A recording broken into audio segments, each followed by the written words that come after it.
저자는 영국 산림보호단체인 우드랜드 트러스트와 에덴 프로젝트, 영국 폐광에 세운 식물원, 위원회, 그리고 세계자연기금 대사 자문위원회 소속인데 모두 일반 대중과 자연의 친밀한 관계를 중요시하는 단체다. 여러 학문 분야가 융합된 식물 이야기에 대중의 관심이 크다는 사실을 깨달아서 이 책을 쓰게 되었다고 말한다. 인간과 나무가 연출하는 흥미롭고 다양한 80가지 나무 이야기를 담고 있는 책이다. 나무 사진이 아니라 사실적이고 이쁜 사파가 실려 있어서 인상적이다. 단점이 있다면 활자가 작아서 시력 저하를 촉진한다는 사실이다. 공에 먹는 단풍버즘나무. 19세기 런던의 광장과 대로를 돋보이게 하고자 심은 단풍버즘나무는 성장하는 제국의 수도에 어울리는 이상적인 상징물이었다. 증기의 힘을 원동력으로 삼은 산업혁명은 런던을 온통 시커멓게 그을렸다. 이런 모욕적인 환경에서 살아남는 식물은 많지 않았다. 하지만 단풍버즘나무는 유독 오염된 공기를 마시고도 잘 자랐다. 단풍버즘나무 나무 껍질은 워낙 잘 부스러지기도 하거니와 줄기와 가지의 빠른 생장을 따라잡지 못해 아기 손바닥만한 크기로 불규칙하게 벗겨진다. 그 바람에 줄기는 군복의 위장 무늬처럼 얼룩지는데 실제로 이 부위가 나무의 자기방어에 결정적인 역할을 한다. 단풍버즘나무는 대기에서 제거한 오염물질을 나무 껍질과 함께 떨어내는 능력 덕분에 도시 거주자로 살아가는 나무 자신과 동거자인 인간의 건강을 함께 유지한다.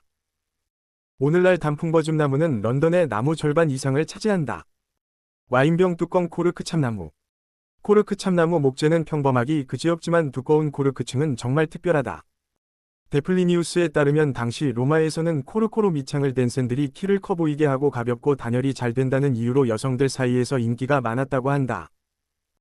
원래 코르크는 산불이 났을 때 나무를 보호하기 위해 진화한 물질인 만큼 미우주항공국 나사가 우주선 연료 탱크의 외장 단열재로 쓸 정도로 단열성이 뛰어나다. 공기도 통하지 않는 불투과성인데다 거의 완벽하게 불활성이다. 방수는 물론이고 휘발유, 기름 그리고 알코올에도 강하다. 속설에 따르면 맨 처음 병에 콜크 마개를 사용한 사람은 17세기 유명한 포도주 제작자이자 수도사인 돔페리뇽이다. 코르크 참나무는 손상된 코르크층을 기꺼이 재생산한다는 점에서 매우 특별하다. 나무의 수령이 20년째 되었을 때 처음으로 코르크를 채취하고 그때부터 약 10년마다 반복해서 수확할 수 있다. 코르크를 수확하는 데는 숙련된 솜씨가 필요하다. 도끼에 어지간히 힘을 주어 내리치지 않으면 코르크가 힘을 모조리 흡수해 버린다. 반면 너무 세게 내리쳐서 속껍질에 생채기라도 내면 코르크의 재생산을 방해하므로 힘 조절에 유의해야 한다.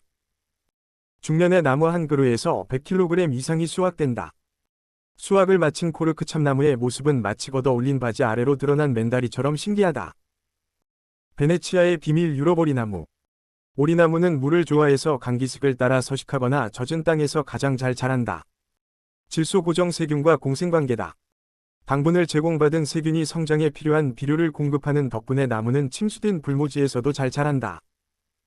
12세기 베네치아 군도 주민들이 늪지대에 자리 잡은 집을 확장할 무렵 이들은 오리나무 목재가 축축한 채로 공기에 노출되면 금방 썩지만 물속에 잠겨 있을 때는 멀쩡하다는 사실을 알았다.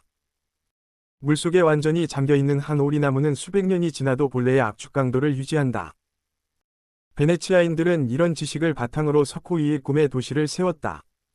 베네치아 기술자들은 작은 면적에 체계적으로 담을 쌓고 물을 빼낸 뒤 약 1제곱미터당 9개의 말뚝을 세웠다. 대형 종탑을 포함한 베네치아 도시 대부분이 말 그대로 오리나무 위에 세워졌다. 유럽 오리나무는 베네치아가 자랑하는 예술적인 건축물의 버팀목이 되었지만 이것이 다가 아니다. 오리나무 목재는 최상의 품질을 갖춘 수채 원료로 유명하다. 오리나무 수치로 만든 화약을 사용하면 총알과 대포가 더 빠르게 날아가고 수류탄과 지뢰 역시 파괴력이 뛰어나다. 14세기 말에 베네치아의 주물 공장인 게토에는 세계에서 가장 효율이 높은 용광로가 있었는데 이곳에서 바로 오리나무 수치로 불을 지폈다. 이 도시의 무기고는 세계에서 가장 규모가 큰 산업시설이 되었고 장비와 무기를 완벽하게 갖춘 원양선을 하루에 한 척씩 생산해냈다.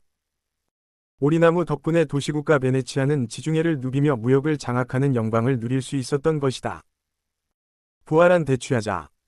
2005년에 이스라엘의 사해 근처 마사다의 한 황폐한 요새에서 오래된 대추야자씨가 발견됐는데 탄소 연대 측정 결과 약 2000년 전 것으로 밝혀졌다.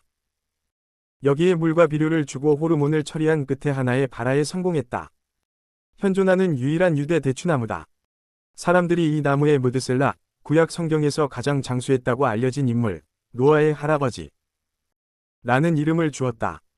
2017년에는 약 3m 크기로 자라 꽃이 피고 꽃가루를 생산했다. 이제 이 무투셀라 대추야자가 암나무와 짝짓기하는 것이 모두의 희망이다. 거꾸로 서 있는 바오바브 나무. 이 나무의 독특한 수영에 대한 전설 중에 가장 널리 알려진 것은 신이 하는 일에 지나치게 참견하는 바오바브 나무의 경노한 창조주가 나무를 내팽개치는 바람에 거꾸로 서 있게 되었다는 이야기다. 큰 바오바브 나무는 높이가 25m에 이르고 최고 수령은 2000년은 될 것이다. 비현실적으로 매끄러운 나무줄기는 대부분 속이 비어 있어서 전통적으로 은신처나 창고, 술집, 심지어 임시 감옥으로도 사용되었다.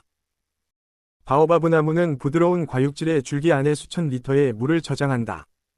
목마른 코끼리가 찾아와 나무 조각을 떼어가기도 한다. 나무로는 특이하게 날씨가 가문 정도에 따라 몸집이 눈에 띄게 자라거나 줄어든다.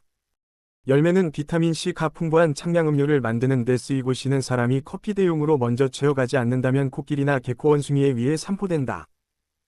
나무 껍질에 섬유질을 엮어 깔개나 모자를 만들고 껍질이 부서진 부위는 다시 자란다. 엄마의 그늘을 벗어나 코코드메르. 현재 자생하는 개체군은 세이실의 프라슬랭 섬과 큐리어스 섬에 서식하는 몇천 그루에 불과하다. 암수단 몸이며 암수가 종종 짝을 지어 자란다. 현지인들은 밤에 코코드메르 숲에 함부로 들어가 이들의 사랑의 행위를 방해했다가는 큰일을 당한다고 믿는다. 그러나 실은 나무에 떨어지는 열매에 맞지 않게 조심하라는 뜻일 것이다. 열매마다 세상에서 가장 무거운 씨앗이 하나씩 들어있는데 무게가 좋기 30kg이 넘는다. 세이실 섬이 인도 대륙에서 떨어지면서 나무는 대형 동물로부터 격리되었고 종자는 나무에서 떨어진 그 자리, 즉 부모의 어두운 그늘 아래에서 싹을 트우는 상황에 적응해야 했다. 열매가 떨어져 최소 6개월이 지나 껍질이 썩으면 열매에 가랑이 부분에서 연한 노란색의 밧줄 같은 싹이 돋는데 그 끝에는 어린 나무가 될 배아가 들어있다. 이 싹은 땅속 약 15m 깊이에 자신을 묻고 수평으로 어미나무에서 약 5m 떨어진 곳까지 자란다. 어미나무와 경쟁하지 않아도 되는 거리다. 그런 다음 비로소 배아에서 진짜 싹을 트우고 동시에 아래로 내리면서 열매로부터 수년간 영양분을 공급받는다. 동물이 아닌 씨앗이 땅속에서 수평이 동일하니 생명을 보존하여 종족을 번식하려는 힘겨운 몸놀림에 숙련해진다. 나무의 세계. 조너선 드로리 지음, 루실 클레르 그림. 조은영 옮김, 시공사, 2020. 나무잎은 뿌리에서 얼마나 높이 달릴 수 있을까? 그 답을 알려면 나무에게는 사람의 피와 다름없는 물의 역할을 이해하고 물이 어떻게 뿌리에서 나무 꼭대기까지 올라가는지 알아야 한다. 모든 식물이 그렇지만 나무의 고체 물질은 대부분 이산화탄소와 물, 이렇게 두 가지 단순한 재료로 합성된다. 광합성이다. 식물의 잎에는 제곱밀리미터당 수백 개의 작은 구멍, 기공이 있는데 그 구멍으로 주위에 이산화탄소가 들어간다. 나무가 뿌리에서 나무 꼭대기까지 물을 끌어올릴 수 있는 유일한 방법은 잎 속의 물이 기공을 통해 증발했을 때다. 잎의 표면에 있는 세포들이 건조해지면 아래쪽에 더 축축한 세포로부터 물을 빨아들인다. 물을 빨아들이는 힘이 점차 아래쪽 세포까지 이어지다가 마침내 잎맥에 닿으면 미세한 관으로부터 물을 빨아들여 나무의 목질부를 통해 위쪽 끝까지 물을 운반한다. 이론적으로 나무 안에 물기둥이 올라갈 수 있는 최고 높이가 약 120m다. 더 높이 올라가면 중력이 물 분자의 응집력보다 커지므로 나무 꼭대기는 탈수로 죽는다.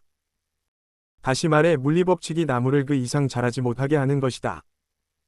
동화, 제크와 콩나무에서 구름을 뚫고 올라간 콩나무에 대한 환상이 깨지는 순간이다.